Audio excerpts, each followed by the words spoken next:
ہم نے کتنی ذمہ داری ادا کی ہے، ہم نے اس توحید کو کتنا سمجھا ہے، ہم نے اس کی دعوت کتنی عام کی ہے. ہماری کیفیت تو یہ ہو چکی، اہل شرک دھڑلے سے میرے دروازے پر آ کر 11ویں کی کھیر دے کر جاتے ہیں، محرم کے حلوے دے کر جاتے ہیں، عید میلاد کے، شبرات کے، کنڈے کے کھانے آتے ہیں. میں جانتا ہوں یہ تمام حرام چیزیں ہیں، لیکن اس ڈر سے کہ اگر میں نے اس کو وصول نہ کیا تو معاشرے میں مشہور ہو جائے گا اے وی وابی نے. بیٹے سے کہتا ہوں پتر لے لا پھر کوٹھے تے سٹ دیاں گے. میں اپنی توحید کو، میں اپنے اللہ کی توحید کو ماننے کے عقیدے کو اس لیے بیان نہیں کرتا کہ لوگ مجھے وہابی سمجھیں گے، لوگ مجھ سے بائیکاٹ کریں گے. میں ہر رنگ میں رنگا جاتا ہوں، میں ہر رنگ میں ڈوب جاتا ہوں، کہیں ووٹ لینے کے لیے، کہیں کھانے لینے کے لیے، کہیں بے غیرتی کی وجہ سے. میرے دل کے اندر یہ ہم اور غم پیدا نہیں ہوتا کہ جب یہ اپنی شرک کی دعوت میں اتنے ننگے ہیں، میں رب کی توحید کی دعوت میں ننگا ہو جاؤں. یہ اللہ کی توہین کرتے ہوئے نہیں شرماتے، یہ شرک کرتے ہوئے نہیں شرماتے. یہ علن اعلان 7 شریف کے دربار پہ طواف بھی کر رہے، رمی بھی کر رہے، گندے پانی کو زمزم بھی کہہ رہے، کڑے بھی پہن رہے، یا علی مدد کے بیج بھی لگا رہے، گھر کے اوپر پنجے بھی ٹانگ رہے، سبز جھنڈی بھی باندھ رہے، ہاتھ میں امام ضامن بھی باندھ رہے، گلے میں تعویذ بھی لٹکا رہے. جب یہ کفر میں ننگے ہیں تو میں لا الہ الا اللہ کی پہچان میں ننگا ہو جاؤں؟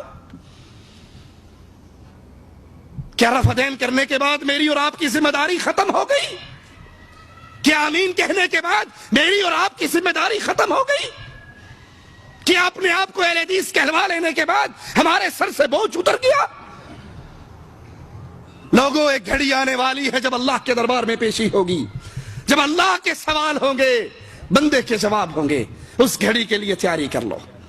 اگر مجھ سے اور آپ سے میرے اللہ نے پوچھ لیا، میرے اللہ نے سوال کر لیا، تیری جوانی کی بہاریں تھی، جوانی کے ایام تھے اور شرک اور کفر کا طوفان اسلام کے نام پر پھیل رہا تھا، کیوں ٹیلی ویژن قرآن ٹی وی کا نام دے کر کفر اور شرک پھیلا رہا تھا؟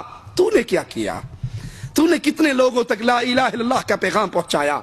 تو نے کتنے قبر پہ جھکنے والی گردنوں کو اللہ کے سامنے جھکانے کی کوشش کی؟ کتاب کے ذریعے، کیسٹ کے ذریعے، سی ڈی کے ذریعے، درسوں کے اندر لا کر، جعلیات کا منہ دکھا کر، قرآن ترجمے والا دے کر، اپنی استطاعت کے مطابق تو نے لا الہ الا اللہ کی اس تحریک میں کتنا حصہ ڈالا ہے؟ اللہ کے لیے یہ سوال بڑا شدید سوال ہے. یہ سوال اگر آپ سے اور مجھ سے ہو گیا، اس کا جواب آج تلاش کرنے کی ضرورت ہے.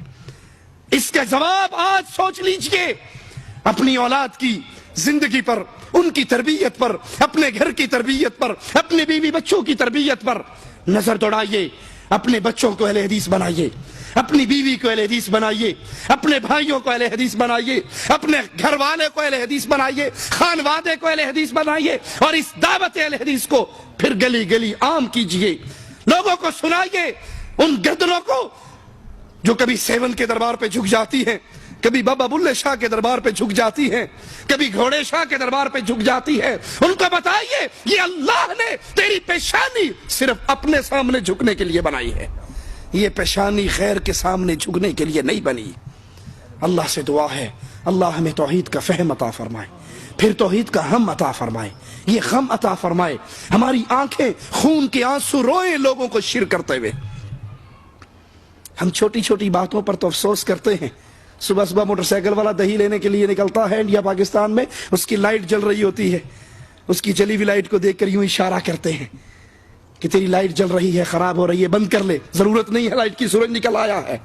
اس کی لائٹ بند کروانے کے لیے اس سے دوستی بھی نہیں، رشتہ داری بھی نہیں، تعلق بھی نہیں، ہمارا ہاتھ یوں ہو جاتا ہے اور اس کے گھر سے 9 محرم کو ذوالجناح بھی نکل رہی ہے، ماتم کے منظر بھی چل رہے ہیں، کفر و شرک کا بازار بھی گرم ہے، وہ 11ویں شریف بھی بڑے دھڑلے سے مناتا ہے، اس کے دروازے پر یا علی مدد کے بیج اور سٹیکر اور بینر بھی لگے ہوئے ہیں. ہم سب کچھ جانتے ہیں. اس کی موٹر سائیکل کی لائٹ بند کرنے کے لیے ہاتھ ہلا لیتے ہیں، اس کو جہنم کی آگ سے بچانے کے لیے زبان نہیں ہلا سکتے. اللہ ہمیں اس توحید کی فکر، اس کو عام کرنے کی فکر عطا فرمائے. ہم میں سے ہر نوجوان اس توحید کا دائی بنے. وہ سکول میں ہو تو توحید کا دائی, وہ بازار میں ہو تو توحید کا دائی, وہ کاروبار میں ہو تو توحید کا دائی, وہ کمپنی میں ہو تو توحید کا دائی. اس کے دل میں یہ غم بیٹھ جائے کہ میں نے اللہ کی توحید کے واضح کو جہاں تک میری استطاعت ہے میں نے اس کو عام کرنا ہے. کیوں؟ کیونکہ یہ سودا اتنا قیمتی ہے. اللہ کی قسم, اگر کوئی شخص آپ کی محنت سے, اللہ کے فضل سے اس راہ توحید پہ آ جاتا ہے, قیامت کے دن آپ کی زندگی بھی آپ کے پلڑے میں ہوگی اور اس کی زندگی بھی آپ کے پلڑے میں ہوگی. اللہ سے دعا ہے اللہ ہمیں عمل کی توفیق عطا فرمائے. اقول قولی ھذا واستغفر اللہ لی ولکم ولسائر المسلمین.